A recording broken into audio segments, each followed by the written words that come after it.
Hi, the following content is for educational purposes only and does not constitute medical advice.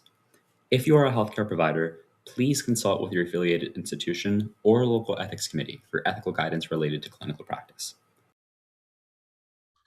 Hey, BioE 131, this is the second part of module 22, which froze in my PowerPoint.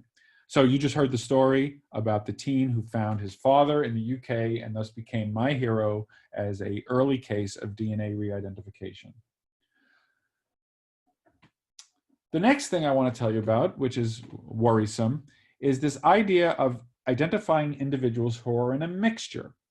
It had been widely assumed that if you have like 1,000 people's DNA in a mixture, and this was, somebody studied this because of forensics. Let's say you have a person who's not allowed to go to children's parks because they were a sex offender, and you collected DNA at the park, there's no way you would be able to figure out if that person was one of the people who had been at that park and left some of their DNA. That was an assumption, which turned out to be wrong. And in 2008, Homer et al. Published a paper showing that if you have the genome, the genetics of a single individual, and they don't even need the whole genome, they just need about 1 million SNPs. And you can measure 1 million SNPs for like $200. 23andMe does 1 million SNPs as part of their $99 genetic rundown. So if you can have 1 million SNPs for a single individual, and then you have a mixture of 1,000 individuals, and you want to know, is my individual part of that mixture, you can determine that with extremely high confidence. That was a surprise to people, and I just want to give you a sense for where it comes from. Okay, I froze again, and that irritates me, so I'm just going to stop the share and restart the share, hoping that that solves this problem. Apologize for this.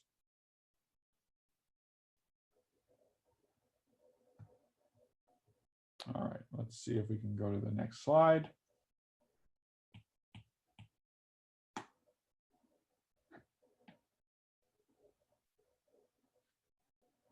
I do not want to draw that much. I mostly want to get back into my lecture, please.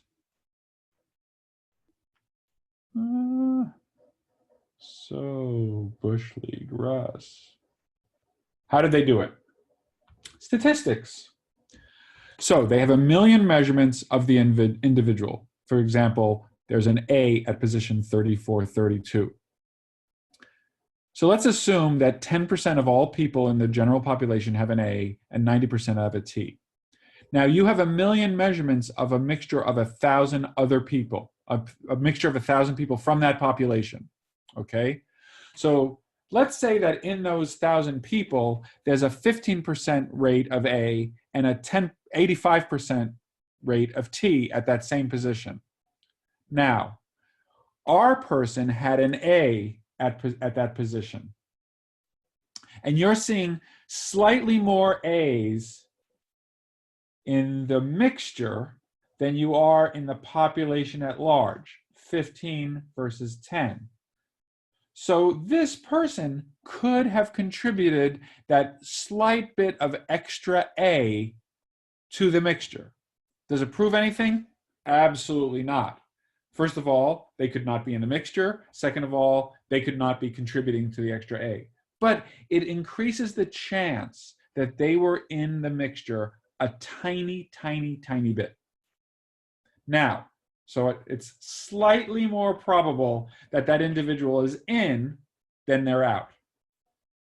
Now, this is where your intuition loses you, though, because we have 1 million such measurements.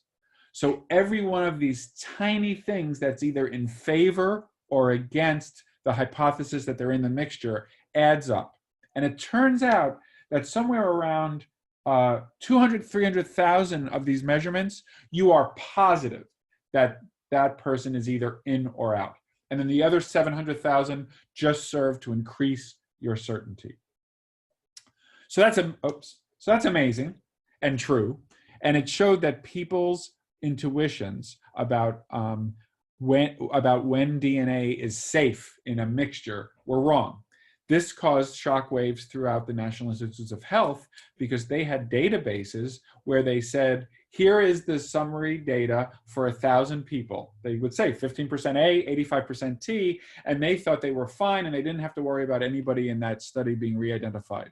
But if you had the genome of one of those 1,000 people, you could run it through the NIH database and you could figure out if that person participated in the study or not. Why would we care about this? Well, let's say the person signed up for a study with a sensitive diagnosis. They were sensitive about the disease that they had. They didn't really want the rest of the world to know, or their insurers or their employers.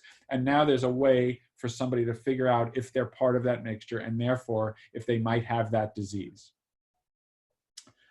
This became clear, and there was a New York Times article in 2013 where they showed that people could use genetics plus the state and their age to re-identify people. And these kinds of articles now are routinely appearing in the New York Times, showing that people's assumptions about their privacy with respect to their DNA are in many cases wrong. And we really, as a society, need to discuss what should be the rules. So I just want to leave you with this. I should have mentioned this before. I want to tell you about a law. It's called the Genetic Information Non-Discrimination Act. Non-Discrimination Act, or GINA. GINA was passed to say that you cannot discriminate against people based on their genetic data, because the genetic data often is manipulating probabilities, but is not giving anything that's definite. Even if it is definite, though, it's not clear that you should hold it against people in employment or other forms of financial transactions. GINA is a pretty good act, but it's limited because it does not cover disability insurance, and it does not cover life insurance. So they can still, they being the insurance companies, can still discriminate you when they're making decisions about life insurance or disability insurance, but they can't use it for health insurance. And so that's a big one because now pre-existing genetic information can't be used to raise your rates or deny health insurance. So GINA is imperfect, but it's a step in the right direction, many people think. Most people believe that we should get rid of these exceptions, and maybe we'll talk about it in class. Okay, that's the end of this second half of Module 22.